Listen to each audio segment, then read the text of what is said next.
This is a how to tune your bass drum video. Now ultimately it really is a how to tune a drum video because of the mechanical method of the way, sort of the method I'm going to use to actually tune this drum. All drums are round and you can use this method to tune any drum. There's just, hello! There's just a few more things you kind of have to do with snares and toms. With bass drums you don't really need to do that, especially in this day and age of thick 2-ply front heads and batter heads where they really, once you sort of even tighten the things, they sound good just generally. Anybody can kind of make one of those generally sort of sound good, at least for a club or playing in your room. But how you would tune this if you were going to have an open, totally open sound, okay, which would apply just if you're getting the drum ready, if you're going to put a pillow in there. But here we are, take a look. And you'll see this in other videos. There's nothing really different here, okay? You'll see folks, what they do is they press down in the middle of the drum. And that really, why a lot of people do that is because it's really the smartest thing to do. You do this because it's a circle. You'll see you're stretching the middle here, which is putting stress around the concentric thingy here, which you'll see lines of bagginess go to the center point. I mean, that's ultimately what it is. Lines of bagginess going to the center point, okay? Just press down. You don't have to be like, but just press down. Pick one of these guys, okay? What you do is you press down, pick one of your pegs. This is, or tension rods, an 8-lugger. Now I prefer 8-lug drums because they actually tune really easy, more symmetrical. But I mean, a 10-lug is okay too because there's just an extra, two lugs on there, which 8-lug cut in half is 4, nice even number. 10 cut in half, even though 10's an even number, 5 is odd. So then you have 5 and 5 here and 5 here, okay? Which just means then that you can still go across, the across method, sign of the cross thing, or just go from here, skip one here, skip one here, skip one here. You can still do that with the 10-lugger, but you'll come out ahead after 5 things, okay? But a 4-lugger, I think, which is an 8-lugger, is better because it's really just simpler. You don't really have to fart around with it as much, and I think it still holds the tuning just as well. Okay, so I'm pushing down, I pick one of these guys, and I tighten until I see the wrinkles disappear. It'll look like a smooth lake there. Okay, maybe you can't see that one, just the nature of the light. Okay, so what I'm going to do on an 8-lugger, I'm going to get one more. Then I'm going to skip this guy. Okay, this is the noon or the midnight. We're going to go to the 3 o'clock. Okay, turn your head a little over here. Look to see the wrinkles are out there. Okay, I've just gotten rid of the wrinkles here. There's a little bit of wrinkle here. Sometimes you might not even see it. It'll just look a little wavy. But you go here, 12, 3. Now we're going to go down to 6, okay? Put my head here. This one's harder to see. Wrinkle gone, okay? Now we skip 7:30, we go to 9. Okay? Press in, get that wrinkle out, okay? Wrinkles are gone. Okay, right there is your first step. Push down, 12, 3, 6, 9. Get the wrinkles out in the respective areas. It's that way you tune any drum, but we're on a bass drum here with an open tuning, okay?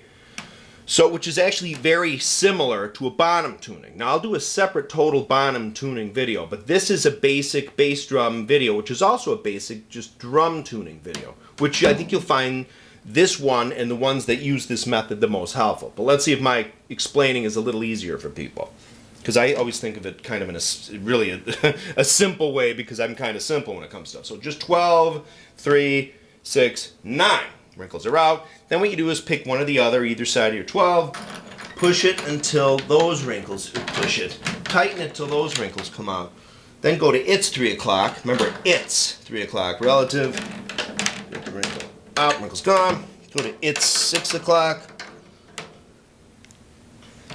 Get that out. And then go to its 9 o'clock. Now this one might be a little tougher because there is a little dent in the head. I put a little crease in sort of the preformed curvy thing. Now here's a thing. This is an entry level but incredibly well built Premier set that I got. Did I get the last of the yeah. So now if I push down, real fast, you look around, all the wrinkles are gone. Okay, and again, now this is the equivalent of maybe a slightly poorly made, not a diplomat, but an ambassador. Okay, this is one of those heads on the lower line manufacturers' drums. They still do use the crappy heads that we always got with any drum we got from any company. But not that long ago. Remember, they just put heads on there like to hold the rims on. You know what I mean? And we'd automatically change them. Oh, of course I changed the heads. But in my opinion, on even midline, slightly lower midline, and up drums, believe it or not, I think the heads that come with those drums, they're good. I use them. They're not as bad as they used to be, but this being an entry-level Premier made in China, the heads are pretty, you know, of that caliber of the old days. You know, the sort of the bad days of when you get the drums. But it's a good way to tune too, because this is a lot harder to tune. Okay, I think, compared to the, again, with the two-ply Remo and Remo, Aquarian, Evans. You know, oftentimes with those two-ply heads, sometimes they're two-ply and then they still have the, you know, the muffling ring around the inside, or sometimes they'll have a pad. Or with those, you really just do the method I did here, do the 12, 3, you know, 6, 9, this way and then this way. If you get the wrinkles out, that bass drum should sound as good as it's going to get. Okay? Flip the other one, do the exact same thing. Don't even worry so much about the pitch at first. Set it up, put your pedal on it, and listen to it, okay? Okay, now right now we're getting, this almost sounds like the beginning of, there's a U2 song from 1982, I think. Takes a second to say, okay, it has kind of like that. Okay, but if you muffle this just a little bit, you get a nice whump, okay? Let me see if I can get my hand under there. Anyway. You know what I mean? You really will. So what you do is then you flip this guy over. What most people do, especially in the old days with these heads, remember these aren't good heads. I would recommend changing probably this head if you bought this drum set. But if the wrinkle, oh wait, I didn't tune this one in time. Let's see, this one has a slightly thicker head, kind of like you know, a Rezo, like a Pearl or a Yamaha. So it's a little thicker, so the wrinkles, sometimes even on those two-ply heads, the wrinkles won't come out because they might, you know, it might be seated under the collar, just a little awkward. You might have a little wrinkle on one side. That's not the end of the world though with those heads, but you know, ultimately the key boils down to 8-lug drum, get the wrinkles out, go switch over to the other 12, get the wrinkles out. Hey, that's a sun. Get the wrinkles out. Hey, get the wrinkles out. Get that off. You get the wrinkles out, and ultimately with a bass drum, that's kind of all you have to do. Okay, so most people, what they do is they'll put a port in it. Okay, with really good heads, they'll always, you know, usually do that. Once you put a port in there, with the modern expensive heads today, you just throw a blanket in there, and that's a good sound. Okay, but if you're going more for a bebop or a live bass drum sound, with any kind of head, you'll do the method I just did here. Get the wrinkles out, okay? So once you do that, yeah, see, this is, again, you can probably see those. But that's one of the layers, the top layer, not quite. Again, crappy heads. But with good heads, you get the wrinkles out. Trust me, the wrinkles, there's really, it looks like a smooth lake, looks like a smooth lake, looks like a smooth lake. Here, let's switch over, get this one, you're there, okay? And it's the basic premise for tuning toms and snares too. But I'm going to do a tom video separately, okay? It's just a little different. You do have to tweak those sometimes with the pitch of the bottom head a little bit, especially the bigger the drum. So I hope you enjoyed this video. Really, it's you just go, and you know, I'll tell you, with a 5-lugger, what you do is just think of it like, here we go, it's a cross, right?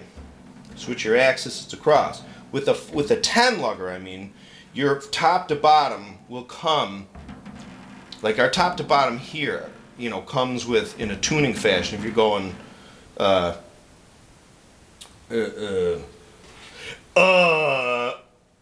I don't know what the hell you'd say. Let me just put it this way. You're going to have an extra lug on each side, right? So instead of going, like if you go top to bottom, there's not on a 10-lug, what I'm trying to say, be a straight perpendicular crisscross, okay? You're going to have, it'll be like an X, okay? You'll have an X there, so it's an odd number, so you could still do a cross and then slide over to the lower okay? So instead of the straight, let's say east, you get the south, the east-southeast, right? And you do the west-northwest, and so you'd sort of do like, it'd be pentagrammical, okay? But the key is you get the wrinkles out, okay? Thank you for watching the video. I actually will say one quick thing. I really think we should, and I'm not one of those people that says, hey, buy American, or you're an arsehole and not a patriot. You can't think of it like that, because in America, we have our free choice, which is terrific. But what I will say, a little Bonzolium economics here, bear with me here. See how oil's been crashing, okay, and the dollar's been strengthening? Well, I think those are sort of like international kind of reprisals against the United States by some foreign groups, okay? Now, whether they're groups, not necessarily, you could call it a cabal or a cartel or something. But I think certain countries aren't happy we're producing as much as the oil as we are. So they're hurting us. They're kind of dumping oil. It's hurting us, and also to the dollar's going through the roof, which isn't helping us. So I would just give that maybe a little credence to your buying things when you're out at stores. Really check the price level. The quality these days of American stuff is good. This is probably going to be the last, maybe for a little while anyway, maybe it'll things cool off, maybe foreign drum I buy. Okay, because I really think, and this isn't to get back at the cartel, not at all. Like, oh yeah, well screw those guys too if they're. You don't want the eye for the eye stuff. Just next time you buy something, just see if it's made. Maybe just buy in America. Just consider that just consider that. Okay. Anyway, tuning a drum. The bass drum here. Toms are following. Thank you.